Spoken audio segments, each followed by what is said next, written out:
पिछले दिनों कथावाचकों के महिलाओं पर विवादित बयान देने को लेकर बहस छिड़ गई है। कथावाचक स्वामी प्रेमानंद महाराज और अनिरुद्धाचार्य ने महिलाओं पर कथित विवादित टिप्पणी की थी। और वहीं देखिए कि युवतियों पर चार चार बॉयफ्रेंड रखने जैसी बात उन्होंने कह डाली थी, जहां कुछ लोग संतों ने इन बयानों का जो है वो समर्थन किया था। और देखिए वहीं पर हिंदू रक्षा सेवा के राष्ट्रीय अध्यक्ष महामंडलेश्वर स्वामी प्रबोधानंद गिरी महाराज ने प्रेमानंद महाराज जी और अनिरुद्धाचार्य पर गंभीर आरोप लगाते हुए उन्हें सनातन और संस्कृति का अपमानकर्ता बता दिया। स्वामी प्रबोधानंद महाराज ने कहा कि प्रेमानंद जी और अनिरुद्धाचार्य ने महिलाओं को व्यभिचारी बताकर सनातन धर्म और भारतीय संस्कृति पर हमला किया है। उन्हें समाज से माफी मांगनी चाहिए। प्रबोधानंद महाराज ने कथावाचकों के आचरण पर भी सवाल उठाए और कहा कि महिलाओं को 4 के आंकड़ों में बांटने का कौन सा सर्टिफिकेट इनके पास था। और वहीं देखिए कि प्रेमानंद महाराज जी को प्रबोधानंद गिरी महाराज ने कलयुग का कालनेमी बता दिया, तो अनिरुद्धाचार्य को धर्म का व्यापार करने वाला बता दिया। साफ है कि यह विवाद अभी थमता हुआ नजर नहीं आ रहा है। कथावाचक जिनके हजारों अनुयायी होते हैं, कथावाचक का काम भगवान की लीलाओं का वर्णन करना होता है। सवाल यह अब है कि पवित्रता की परिभाषा तय करने का अधिकार कथावाचकों को किसने दिया। और ऐसे बयानों से अनुयायियों और समाज में महिलाओं के प्रति क्या गलत संदेश जाता है, समाज क्या सोचता है, समाज क्या जानता है, क्या समझता है, ये बताना समझाना आपको बेहद जरूरी है। लेकिन उससे पहले बयान सुनवा देते हैं। अनिरुद्धाचार्य प्रेमानंद जी ने जो महिलाओं को टारगेट किया है, ये वास्तव में सनातन पूरी संस्कृति पर हमला है और उनको हमला करने का किसी ने अधिकार नहीं दिया। और वो सारी महिलाओं को व्यभिचारी कहे, तो ये बहुत गंदा उन्होंने कहा है और उनको समाज से क्षमा मांगनी चाहिए और हरिद्वार पर जाके इसके लिए प्रायश्चित करना चाहिए। इतना गंदा इनका सोच है, इसका मतलब ये चरित्रहीन है। पूरे देश की महिलाओं को चरित्रहीन कहते हैं, स्वयं चरित्रहीन है। आपने कौन सा सर्टिफिकेट था आपके पास? क्योंकि प्रेमानंदी महात्माओं के कपड़े पहन करके कालनेमी का काम कर रहे हैं। वो है कालनेमी है इस कलयुग का, क्योंकि सनातन के कपड़े पहनकर सनातन पर ही हमला करता है जो आदमी, उससे बड़ा कोई कालनेमी नहीं हो सकता। तो स्वयं तो सूट बूट से रहते हैं, 25-25 हजार के जूते पहन करके सुबह 2 बजे कैमरों के भी शूटिंग कराते हैं। और ये महात्माओं का लक्षण है, महात्माओं का लक्षण है। अगर किसी से कोई गलती हो तो उस पर पर्दा डालता है। और चलिए हमारे साथ यहाँ पर एक खास पैनल जो है वो जुड़ चुका है। आचार्य धर्म गुरुओं का ये पैनल है, उनका हम स्वागत कर लेते हैं, तारुफ करा देते हैं। आचार्य डीपी शास्त्री जी धर्म गुरु हैं, वो हमारे साथ जुड़ चुके हैं। सर आपका बहुत बहुत स्वागत है। स्वामी परमानंद महाराज जी हिंदू धर्म गुरु है, वो कुछ देर के बाद हमारे साथ जुड़ेंगे। सौरभ गौड़ है, अध्यक्ष है धर्म रक्षा संघ के, आपका भी बहुत बहुत स्वागत है सौरभ जी। और वहीं माया सिंह सामाजिक कार्यकर्ता है, वो भी हमारे साथ जुड़ चुकी हैं। माया जी आपका भी बहुत बहुत स्वागत है। और सबसे पहले यहाँ पर हम आचार्य डीपी शास्त्री जी आप ही का रुख करते हुए, जो यहाँ पर प्रबोधानंद गिरी की तरफ से कहा गया, बयान दिया गया, उसके लेकर के सबसे पहले आपकी क्या प्रतिक्रिया है? प्राप्त करना और प्रसिद्धि के लिए कुछ ऐसे वक्तव्य देना, ये किसी को शोभा नहीं देता, बल्कि प्रेमानंद जी इतना गलत वक्तव्य नहीं दिए हैं। ये पूज्य महाराज जी जो कह रहे हैं कि ये कालनेमी है, कालनेमी कौन है तो समय बताएगा, उसकी विद्वता बताएगी। या अन्यथा शंकराचार्य जी के पैनल में सबको बिठाया जाए और बिठा करके कौन धर्म के काम करता है, कौन कालनेमी के काम करता है। हमारे बड़े लोग हैं, इस चीज पे आगे आए और इस कथा कथित बयान से इन सबको जो है, जो गलती किया क्षमा मांगे। आज जो सत्य सनातन के लिए कर रहा है उसके लिए वो साथ में खड़े हो जाएं। ये बंद हो जाएगा, बल्कि बंद करने के लिए किसी को तो आगे आना पड़ेगा। जो महामंडलेश्वर हैं, अन्यथा जो शंकराचार्य जी चारों मठ के हैं, मैं तो कह रहा हूँ कि कुछ गुरुदेव नहीं, लेकिन डीपी शास्त्री जी, प्रबोधानंद गिरी ने इस बात का भी जिक्र किया कि सर्टिफिकेट देने के लिए उनको अधिकार किसने दिया? वो सर्टिफिकेट नहीं दिए हैं। वो बोल रहे हैं कि कुछ समाज में इस तरह के बच्चे हैं जो इस तरह के भ्रांति में जीवन जीते हैं, वो अच्छे हों, अपना सुविचार रखें, अपना ब्रह्मचर्य का पालन करें, माता पिता गुरुजनों के अनुकूल रहें, इनकी सेवा करें, इनके बात माने। ये उन्होंने बात रखा है।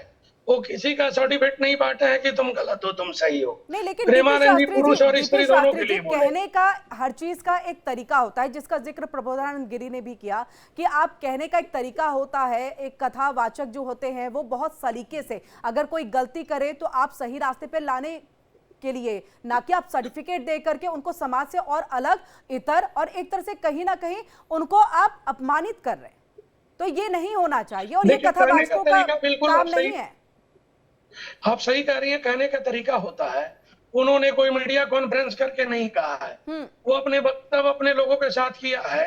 ये सोशल मीडिया से जो प्रचार प्रसार हुआ है उसमें प्रेमानंद जी को आना चाहिए मीडिया के समकक्ष, और आके आपके चैनल में सब चैनलों को अपना एक वक्तव्य को सत्य बताना चाहिए कि मेरा भाव अलग था, मैं बच्चों को संस्कृति सनातन से जोड़ना चाहता था, इसके लिए मैं कहा था, मेरा ये ध्येय नहीं था, मेरे भाव नहीं था।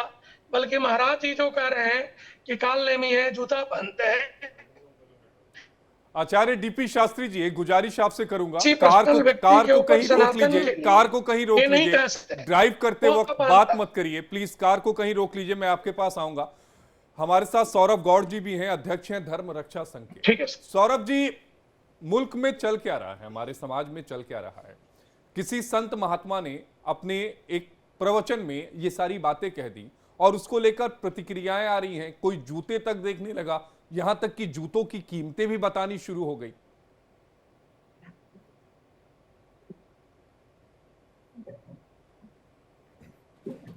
सौरभ जी, आपकी आवाज नहीं आ रही है, अनम्यूट करिएगा।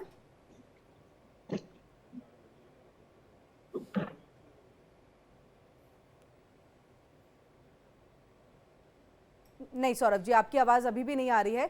तब तक हम माया जी का आशीष रुक कर लेते हैं। माया जी, इस सवाल का जवाब आप ही दे दीजिए। देखिए, संत महात्माओं पे पिछले 10-15 दिन से ये चर्चा चल रही है और मैं हमेशा एक बात बोलती हूँ। देखिए, कथावाचक और संतों में जमीन आसमान का फर्क होता है। कथावाचक वो होते हैं जो एक अच्छे वक्ता होते हैं और जो पब्लिक की नस पकड़कर उनको बोलना जानते हैं, जैसे अनुराधाचार्य जी।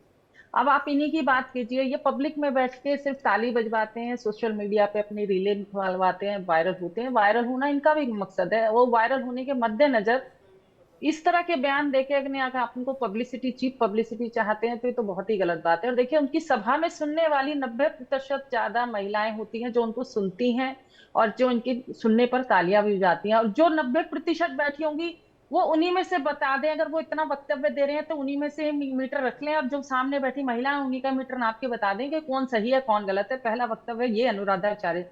रही स्वामी प्रेमानंद जी की बात, ये पहले भी कहा था कि अभी जैसे बोल रहे थे कि उन्होंने मीडिया में निकाल, लेकिन उनके हर वक्तव्य पब्लिक फॉलो करती है। वो जो बोलते हैं उसका अनुसरण करती है। प्रेमानंद जी ने एक बात कहा, उनसे किसी ने प्रश्न पूछा और उन्होंने उसी प्रश्न का उत्तर दिया और मैं उससे सहमत हूँ। देखिए, उस प्रश्न के उत्तर का उनसे बिल्कुल सहमत हूँ, इसलिए क्योंकि समाज में वाकई में ये हो रहा है। ये सामाजिक और नैतिक अपराध हो सकता है लेकिन संवैधानिक अपराध नहीं है, क्योंकि इसी इन दोनों बहुत सारी बहसों के चलते मद्देनजर रखते हुए हमारी संविधान ने, हमारी सुप्रीम कोर्ट ने लिव इन को मान्यता दे दी और बहुत सारी चीजें हैं जो न्यायिक रूप से पारित हो गई, पास हो गई, वो अपराध की श्रेणी में नहीं है जी। अगर प्रेमानंद जी अगर ये बात कहते हैं, मैं मानती हूँ, उनकी बात से सहमत हूँ, इसलिए भी बोल रही हूँ कि हो रहा है समाज में और उसी को लेके ये नैतिक और अपराध सामाजिक है। अगर प्रेमानंद जी ये संविधान के पास जाकर अपनी गुहार लगाएं कि संविधान में ये गलत है, लिव इन रिलेशन गलत है, आप इसे बंद कीजिए, एक अपनी प्ली दाखिल करें, हम उसको फॉलो करेंगे। हम भी पहले बहस करते थे इस विषय पर कि लिव इन को मान्यता नहीं मिलनी चाहिए, लिव इन को या एक्स्ट्रा मैरिटल अफेयर को मान्यता नहीं मिलनी चाहिए, क्योंकि लेकिन अब चूंकि संविधान ने पारित कर उन्होंने दिया, ना केवल सिर्फ लिविंग को बल्कि इसके अलावे बहुत सारे ऐसे विषयों को उठाया है जिसमें उन्होंने इनडायरेक्ट में एक्स्ट्रा मैरिटल अफेयर को भी बोला उन्होंने। बिल्कुल बिल्कुल। आप ये देखिए 2018 में ये हमने भी कहा था, और उसके पहले भी अगर बॉयफ्रेंड्स हैं तो उसका भी उन्होंने जिक्र कर दिया था। उन्होंने कहा ऑलरेडी कि 4 बॉयफ्रेंड पहले तो पति के लिए कैसे समाज, ये जितनी जनता इनके सामने बैठी है, आधों को तो ये ज्ञान ही नहीं होगा कि ये संविधान से पारित हो गया लिव इन रिलेशन या 497 एक्स्ट्रा मैरिटल 2018 में पास हो गया। उनके प्रश्न गुरुजी से वैसे होते हैं, गुरुजी का ज्ञान भी वहीं तक सीमित है, गुरुजी ने भी वहीं तक बोल दिया। या तो गुरुजी प्रेमानंद जी संविधान से ऊपर है वो बोले संविधान बोले नहीं, गुरुजी का माया जी, वक्तव्य माया सही जी, है, मैं गुरुजी अपने आप को withdraw संविधान करता से हूं। ऊपर होने की बात नहीं है। गुरुजी वही बता रहे हैं जो बात सनातन संस्कृति में, सनातन और मैं सभ्यता वही में तो बोल है। रही हूँ, हम गुरुजी आप समझिए, देखिए, देश मैं के वही बोल रही संविधान हूँ। को इससे आशीष जोड़कर जी, नहीं मैंने देखा जा वही सकता। बोला, आशीष जी मैंने वही बोला, हम भी एडमिट करते हैं जो गुरुजी ने बोला, हम भी बोलते हैं लिव इन बड़ा बहुत समय से, अब से नहीं, बहुत सालों से चला रहा है। पहले इसको बुरी नजरों से देखा जाता था, आस पड़ोसी इस पे ऑब्जेक्शन करते थे, इसकी वजह से बहुत सारे केसेस दर्ज होने लगे। अभी आप देखिए तो इसी वजह से ये इस जाके संविधान ने इसको संज्ञान में लेके इसको पारित कर दिया। समाज में ऐसे बहुत सारे मुद्दे हैं जिनका हम लोग शुरू से सालों से विरोध करते रहे हैं, क्योंकि संविधान ने पारित कर दिया तो हम भी उस माया विषय पर जी, बात नहीं करते हैं, संविधान ने बोलते पारित हैं। नहीं किया, लिव इन को कंट्रोल करने के लिए कानून बनाया गया है। लिव इन की कानून बनाया जवाबदेही, गया, संविधान के पारदर्शिता पारित को हो, तय सुप्रीम किया कोर्ट से गया है। पास हो गया। देखिए सुप्रीम कोर्ट से लिव इन मान्यता सुप्रीम प्राप्त हो कोर्ट गया। ने आप इसको- अपराध नहीं माना। ये लड़ाई अभी की नहीं थी, पहली Yes. पिटीशन सुप्रीम कोर्ट में मैं वही 1978 में दाखिल की देखो, गई थी। शब्दों को सुनिए, सुप्रीम कोर्ट ने इस अपराध की श्रेणी से बाहर कर दिया। एक्स्ट्रा मैरिटल सुप्रीम भी कोर्ट ने अपराध तो की अपराध बाहर की कर श्रेणी दिया। से 377 को भी पारित कर दिया, कहा कि वो अपराध नहीं है।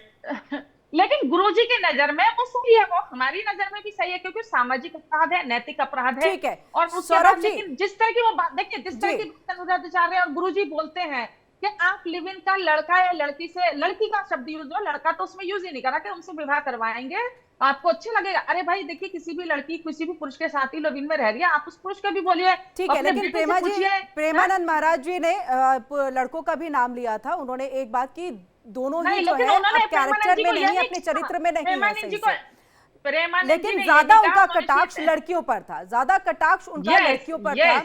ज्यादा yes, बातें उन्होंने- अनुराधाचार्य की तरफ देखिए- से भी लड़कियों के ऊपर में थी, उनके चरित्र को लेकर की थी। सौरभ जी का हम लोग करेंगे। सौरभ जी, कुछ चीजें हैं जो अगर कानून के तौर पर एक मान्यता उसको दे दी गई है कि अब ये गलत नहीं है, इसे हम मान्यता देते हैं कि आप लिविंग में जो है रह जाइए अपनी स्वेच्छा से जब आप रहते हैं, तो अब ऐसे में इस तरह का जब है महाराज या संतों की तरफ से, कथावाचकों की तरफ से जब बयान आता है तो इसे कैसे देखा जाना चाहिए? और अब जब प्रबोधानंद गिरी की तरफ से इसको लेकर के कालनेमी तक कह दिया गया, सर्टिफिकेट देने वाले कौन होते हैं, ये अधिकार किसने दिया, इस पर भी हम चाहेंगे कि आप अपनी प्रतिक्रिया दें। देखिए, आवाज आ रही है मेरी? जी बिल्कुल आ रही है। अच्छा, देखिए बात यह है कि प्रेमानंद जी कोई संविधान के विशेषज्ञ नहीं है, वो शास्त्रों के विशेषज्ञ हैं। प्रेमानंद जी जो कुछ भी बोलते हैं, उनके श्रीमुख से जो कुछ भी निकलता है वो हमारी शास्त्रीय भाषा होती है, और हमारी संस्कृति और हमारा जो सनातन धर्म है उसमें क्या उचित है, क्या अनुचित है, क्या नैतिक है, क्या अनैतिक है, यही बातें उनके मुख से निकलती हैं। संविधान में क्या है इससे उनको कोई लेना देना नहीं है। वो जब भी कोई बात करेंगे तो शास्त्री करेंगे। और जहां लेकिन तक सौरभ प्रबोधानंद जी, होना चाहिए ना, कानून से भी मतलब होना चाहिए, संविधान से भी होना चाहिए, सुप्रीम कोर्ट ने कुछ कहा नहीं, उससे भी बिल्कुल, होना मैडम, चाहिए। बात समझिए। और देखिए, बात यहाँ पर देखिए सौरभ जी, सवाल यहां पर यह खड़ा नहीं हो रहा है कि उन्होंने जो कहा, जिस तरीके से कहा, जिन शब्दों का इस्तेमाल किया वो गलत था, उस पर सवाल ज्यादा खड़े हो रहे हैं कि आप इस तरह से किसी को कैरेक्टर के या चरित्र के दृष्टिकोण से कैसे, कि ये तो चरित्रहीन है, कैसे देख सकते हैं सर? अब शब्दों का भी तो इस्तेमाल होना चाहिए। आप यहाँ पे चाहें तो दोबारा चला लें। उनकी भाषा में इतनी सौम्यता, इतनी मर्यादा और इतनी अच्छी भाषा में उन्होंने अपने भक्त को समझाया है कि उनकी भाषा में या उनकी उसमें कोई कमी नहीं। केवल जो कमी लोग निकाल रहे हैं वो उनने एक मुहावरे की तरीके से बोल दिया कि 100 में 2-4 लोग ही शुद्ध होते हैं, पवित्र होते हैं। तो ये तो एक मुहावरे की तरह बात हो गई। उनके पास कोई मीटर नहीं है, ऐसा पैरामीटर हो कोई कि जिससे वो बता दें कि 2-4 ही हैं। मगर आपसे मैं अगर सर आप चाहे तो मैं सुनवा देती हूँ। प्रेमानंद महाराज जी ने, अनिरुद्धाचार्य जी ने क्या कुछ कहा, हम सुनवा देते हैं। देखिए, अनिरुद्धाचार्य जी की भाषा थोड़ी सी उचित नहीं थी, उसका हमने भी विरोध किया था। उन्होंने माफी भी मांगी, अनिरुद्धाचार्य जी ने माफी मांगी अपनी भाषा के लिए। मगर प्रेमानंद नहीं, उन्होंने माफी भी मांगी तो ये कहते हुए मांगी कि मैंने जो कहा उसमें से कुछ वर्ड को हटा दिया गया। देखिए, तोड़ मरोड़ के पेश करने वाली बात उन्होंने भी कह डाली।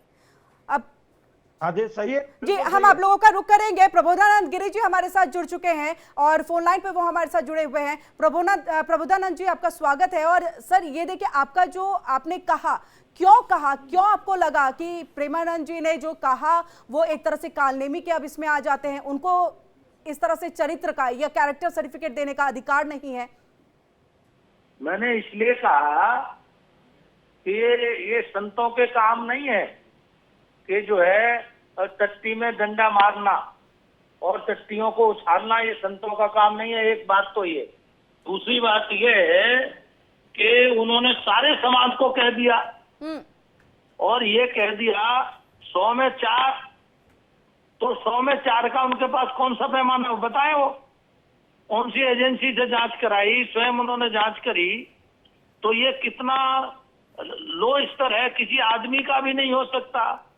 कम से कम समाज में रहने की कोई मर्यादा होती है कि नहीं होती है?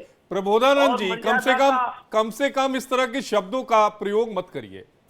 आप इस तरह के शब्दों का प्रयोग कर रहे हैं कि गिरी हुई बात, ये गिरी हुई मानसिकता, ये कम से कम आप अनिरुद्धाचार्य या फिर उनके लिए आप इस तरह के शब्दों का इस्तेमाल मत करिए प्रेमानंद जी के इसीलिए लिए। दोबारा सुनो, ये कालनेमी शब्दों का प्रयोग कर सकता है। उसे आप तो जूता देखने लगते हैं प्रबोधानंद जी। आप कह रहे हैं कि 50,000 का क्या संत जो है वो फटे पुराने कपड़ों में रहेंगे क्या?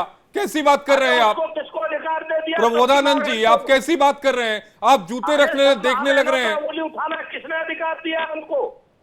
वो अपनी बातों को रख रहे हैं। बात आपकी उनकी बात अनुचित रख रही है, लेकिन अनुचित बातों का खंडन करने का भी शब्दों के माध्यम से एक तरीका है। हम शब्दों से कह रहे हैं, आप शब्दों में कह रहे हैं कि एकदम निजी बात, नीचे गिरे हुए। आप ऐसा संत समाज के लोग हैं, आप भी संत समाज से जुड़े हुए हैं, कम से कम इस तरह के शब्दों का इस्तेमाल मत करिए। ये भाषा अच्छे आदमियों की नहीं हो सकती। आप विरोध करिए, विरोध करने का अधिकार हमारा संविधान भी देता है, हमारा सनातन भी देता है, लेकिन अपशब्द का अधिकार नहीं देता। आप चिंता मत करिए, इलाज भी होगा। क्या इलाज होगा इलाज हो गया प्रबोधानंद जी? इलाज क्या होगा? किस तरह के इलाज की बात कर रहे हैं आप? इनका भी इलाज होगा। क्या इलाज? कैसा इलाज? सनातन पे जो है टिप्पणी करने का और सनातन का अपमान करने का इनको अधिकार हमने नहीं दिया। सनातन का अपमान कहां से किया और सनातन पर टिप्पणी कहां से की? ये जो है सनातन की माताएं बहनें नहीं है।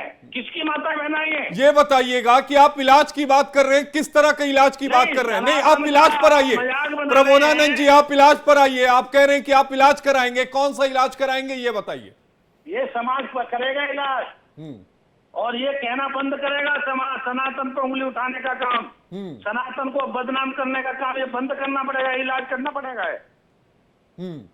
जी प्रबोधानंद जी, आपसे ये भी हम समझना चाहेंगे, जिस तरह से देखिए हमारे पैनल में कई सारे धर्मगुरु जो है, आचार्य जी जो है वो बैठे हुए हैं, वो ये कह रहे हैं कि प्रेमानंद जी ने जो कहा वो अपनी भाषा और अपने कथा वाचन के दौरान अपनी बातों को कहा, भाषा का उन्होंने मर्यादित तौर पर इस्तेमाल भी किया है और जो सच्चाई समाज की थी वो उन्होंने रखने की कोशिश की है। उन्होंने ये कहा कि 100 में 4 होंगी, ये कौन सा काउंटिंग है पूछता हूँ। 100 में 4 का कौन सा काउंटिंग किया उन्होंने?